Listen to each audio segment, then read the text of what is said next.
Baik, ya, ini contohnya seperti pada tugas nomor 1 ya.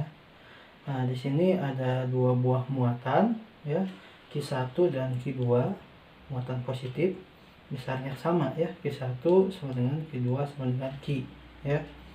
Nah, berapakah potensial di titik C ini ya? Nah, jika acuannya ditah hingga potensialnya 0, berapakah potensial atau beda potensial di titik C ini ya? Nah, ini titik C ini berarti ada potensial karena Q1 dan ada potensial karena Q2 ya. Nah, potensial Q1 dan Q2 di titik C itu besarnya sama karena jaraknya sama R ya. Jaraknya R ya. Jadi P1 sama dengan P2 sama dengan P ya.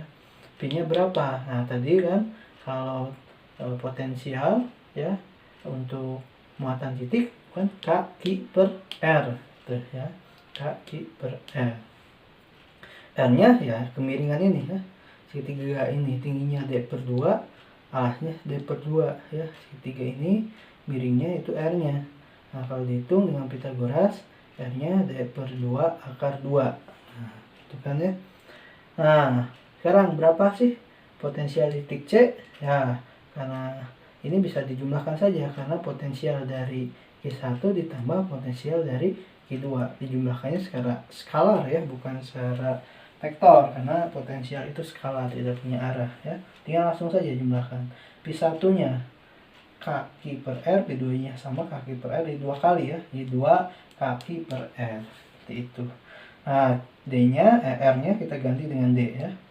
Nah, 2 kaki kita ganti dengan D, ini ya.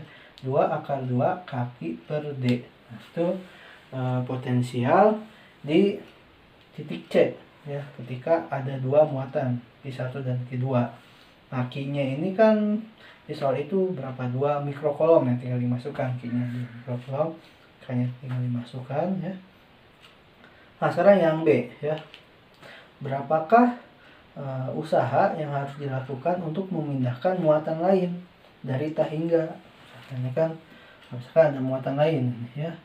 Ini Q3 ya, yang besarnya sama Q ya, dari tah hingga ya, dari R tah hingga. Nah, pindahkan ke titik C. Nah, ya. Berapakah usaha yang harus kita lakukan ya? Nah, ini memerlukan usaha karena Q1 dan Q2 punya medan listrik ya. Kalau tidak ada usaha berarti ya tidak bisa untuk memindahkan titik C. Butuh usaha untuk melawan gaya kolom dari Q1 dan Q2 ya. Nah, berapakah usahanya? Ya, usahanya ya tadi kan potensialnya sudah diketahui ya. 2 akar 2 ini kaki per D PC ini ya.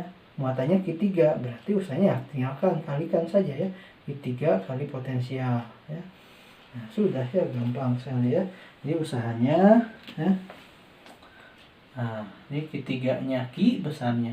Potensialnya ini kan tadi 2 akar 2 K Q per D. Ya, jadi usaha untuk meletakkan Q3 ke titik C ya. Q2 akar 2 K Q kuadrat per D. Nah, ini usahanya. Ya, seperti itu gampang. Nah, yang ketiga, yang C, ditanyakan berapakah energi potensial sistem ya. Nah, jika Q3 sudah tersusun seperti ini ya. Nah, bagaimana caranya ya? Misalkan ini kan Q1, ini Q2, di atas adalah Q3 sudah tersusun ya. Di C kan sudah ada Q3 ini ya. Q3.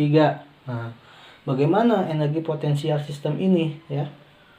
Artinya sistem ini kalau dia kalau dia berpisah kembali itu punya energinya ya. Nah, berapa energi potensial sistem? Ya, energi potensial sistem sama saja dengan usaha yang diperlukan untuk menyusun sistem tersebut ya. Pertama, kita usaha yang dilakukan untuk menaruh Q1 di titik A gitu ya. Kedua, Q2 titik B dan Q3 titik C dari jarak yang tah hingga ya. Jadi penjumlahan usaha yang diperlukan untuk menyusun sistem ini menjadi segitiga, bentuk segitiga seperti itu ya. Nah, sekarang kita hitung dulu usaha W1 untuk meletakkan Q1 ke titik A di sini ya. Dari tahingga ya. Kita bawa Q1 dari tahingga. Apakah butuh usaha atau tidak membawa Q1 dari tahingga ke titik A? Tidak butuh karena belum ada muatan yang lain, belum ada medan di sini. Jadi kita tidak usah melawan gaya kolom, gampang saja memindahkannya tanpa usaha gitu kan ya. Nah, tanpa kekuatan. Nah, pindahkan saja ke titik A. Jadi usahanya berapa di sini ya? Nah, karena nggak ada potensialnya atau nggak ada medannya, usahanya ya 0 ya. Nah, pertama tidak perlu usaha ya. Nah, kalau yang kedua, ini sudah ada Q1 ya. Nah, sudah ada Q1 di A tadi ya, di A Q1. Sudah ada Q1 di A. Berapakah usahanya untuk menempatkan Q2 di titik B? Nah, ini perlu usaha karena sudah ada Q1. Sudah ada medan, ya, sudah ada potensial dari Q1. Usahanya memindahkan muatan Q2 ke titik B, yaitu W2 sama dengan ya Q2 kali potensial yang dimiliki oleh Q1 ya sejauh D ini ya. Jadi berapa? Q2-nya sama, muatannya Q ya. P1-nya kalau di titik B ini ya. P1 di titik B ini berapa? K, Q kan jaraknya D ya. K, Q per D gitu kan ya. Nah, ya. Jadi didapat W2 itu ya. K Q kuadrat per D. Nah, seperti itu. Nah, ya. Q kuadrat per D ini adalah usaha yang diperlukan untuk memindahkan muatan Q2 dari tahingga ya. Dari tahingga ke titik B. Ya. Q kuadrat per D. Nah, sekarang yang terakhir, kita pindahkan usaha dari pindahkan muatan yang ketiga ke titik C yang terakhir di sini ya. Tapi sudah ada Q1 dan Q2-nya, Q1 di A, Q2 di B. Nah, baik, kita lanjutkan ya. Kita pindahkan muatan Q3 ke titik C. Nah, sebelumnya kan sudah ada Q1 dan Q2, titik A dan titik B. Ini butuh usaha karena ada Q1 dan Q2. Jadi usahanya ya Q kali potensialnya ya. Jadi W3 ya Q-nya Q3 kan, Q3 kali potensialnya yang dibuat Q1 dan Q2 di titik C. Ya tadi kan di soal nomor A sudah dihitung besarnya ya 2 akar 2 K Q per D. Nah, jadi energi usaha yang dibutuhkan untuk memindahkan Q3 ke titik C yaitu ini ya. Nah, kan Q3-nya Q ya, Q3-nya Q misalnya ya. Q kali 2 akar 2 K Q per D.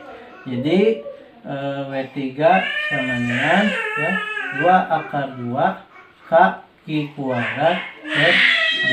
Nah, sudah ya. Nah, maka usaha total ya, atau energi potensial yang dimiliki sistem yaitu usaha totalnya memindahkan tiga muatan tersebut dalam konfigurasi segitiga ya. Nah, yang pertama itu 0 ya, yang kedua tadi K Q per D, yang ketiga itu adalah 2 akar 2 K maaf ini kuadrat ya, K Q kuadrat per D. Jadi pesannya adalah 1 ditambah ya 2 akar 2 ya K Q kuadrat per D. Ini adalah energi potensial sistem ya.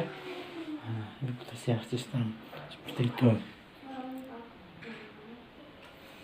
Untuk tugas nomor 2 ada muatan kontinu ya, berbentuk cincin yang jari-jarinya R besar ya dari pusat cincin P. Nah, berapakah potensial di titik P ini ya? di titik pusat cincin tersebut ya. Nah, untuk menjawab soal ini kita bisa menganggap bahwa cincin ini terdiri dari muatan-muatan titik yang membentuk cincin. Misalkan muatan titiknya adalah deki ya. Deki ini adalah salah satu muatan titik pada cincin. Jadi potensial di titik P ya, itu adalah penjumlahan dari potensial oleh muatan-muatan titik penyusun cincin. Maka kita ambil deki saja satu ya, muatan titik penyusun cincinnya ya. Nah, jadi PP ini ya, berarti kita harus integralkan, harus menjumlahkan ya. Anggap aja ini adalah dpp ini adalah muatan ya,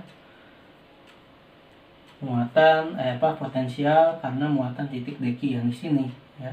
Kan berarti samanya kan K deki per R kan, jari-jarinya R kan ya. Nah, kalau totalkan gimana? Kita totalkan saja ya. Totalkan berarti integralkan ya. Jadi kalau totalkan ya integral dari ini ya. Nah, ini totalkan ya. Jadi PP sama dengan integralkan ya. K deki per R terhadap Q, integral totalkan ya, dari 0 ya, jumlahnya dari 0 sampai totalnya Q besar ya. Jadi sama dengan ya K ya, per R. Nah ini kan R-nya sama ya untuk tiap muatan titik di setiap posisinya ya, di berbagai tempat di cincin ini kan sama R-nya. Jadi tinggal integralkan deki-nya ya. Deki dari 0 sampai Q ya. Ya sudah ya. Integral deki ya Q kan ya. Jadi di titik P ya, misalnya ya K per R kali Q. Nah, kan deki kan Q yang masukkan batasnya Q besar. Ya, sudah ini ya.